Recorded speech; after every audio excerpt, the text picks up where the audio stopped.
Hi, I'm Dr. Sebastian Gonzalez with Performance Play Sports Care here in Huntington Beach, California. Today is going over a study again, just like the last few videos, and this one is mainly going to be talking about an issue I think that a lot of athletes or parents know about young athletes now, is that we play these kids all year round now, and is it detrimental to their overall development? Is it harming them long term, and so on?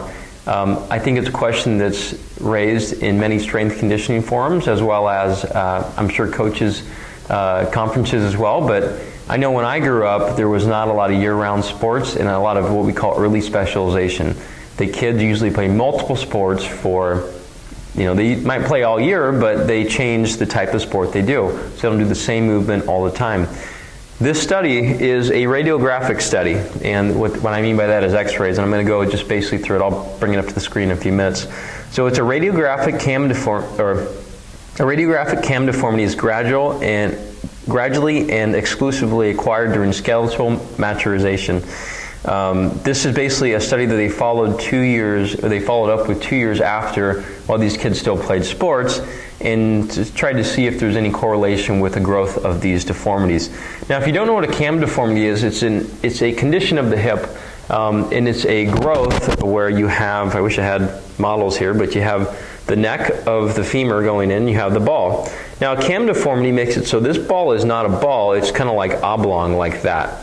There's flattening of this portion of the neck, and it kind of grows into this direction right here. So you want a nice ball and socket to work and function well, or else your kid will probably have issues with the hip as they start to get older. Conditions that can be correlated with it are femoral acetabular impingement, labral tears, and so on. So cam deformities are important things for parents to know about with their kids.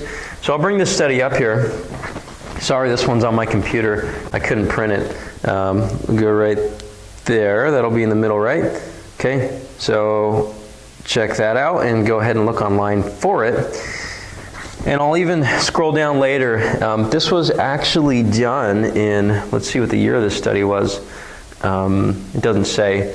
But basically what they did was they took athletes between 12 and 19 years of age, and they had about 63 of them. They looked at them with a couple standard x-ray views, which are anterior to posterior views, as well as frog leg, where the athletes flared out. And they followed up with them later. About 2.4 years is roughly about the timeline. And they wanted to see if any of these people actually got worse.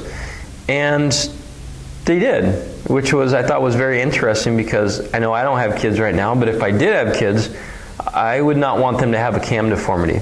Now I'm going to make this a very short and concise video in regards to going over the research, because I think I'm nailing home the idea a few times about questioning whether your kids should be playing year-round sports.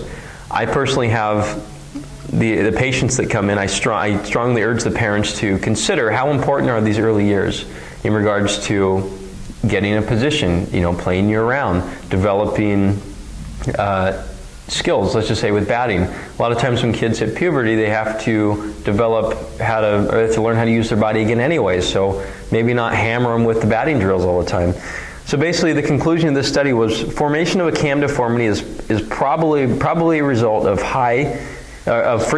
frequency high impact sporting activities and that biomechanically trigger extra bone formation at the anterolateral head-neck junction.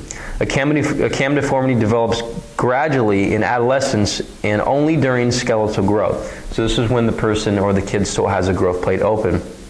And so the skeleton during that time frame is highly sensitive to mechanical loading. So the more you make your kid do, the more the body or the skeleton is going to try to accommodate that load. So I'll bring this up here real quick, and you guys can probably just pause it and shut me up, and you can read it on your own. I highlighted all the, I believe, important parts, so let's see if I can get that narrowed up there. There you go. So go ahead and pause that and just read it. Let it really sink in that sometimes it's more important to think about long-term health with your kids than short-term making the team or getting, an extra, 10 points on their batting average. So If you guys have any questions or comments for me, feel free to contact me on the P2 Sports Care site, or I do end up scanning some of the forums like YouTube on the bottom for comments, good comments. I won't answer rude ones or bad ones or anything like that, but sometimes I'll even take them off. But for the most part, I'm open to criticism, open to comments. This is a forum to learn, and I strongly suggest the more you learn about your body and the way it works, the less possibility of injury to you, to your kids, to people you know, because you'll be spreading the word.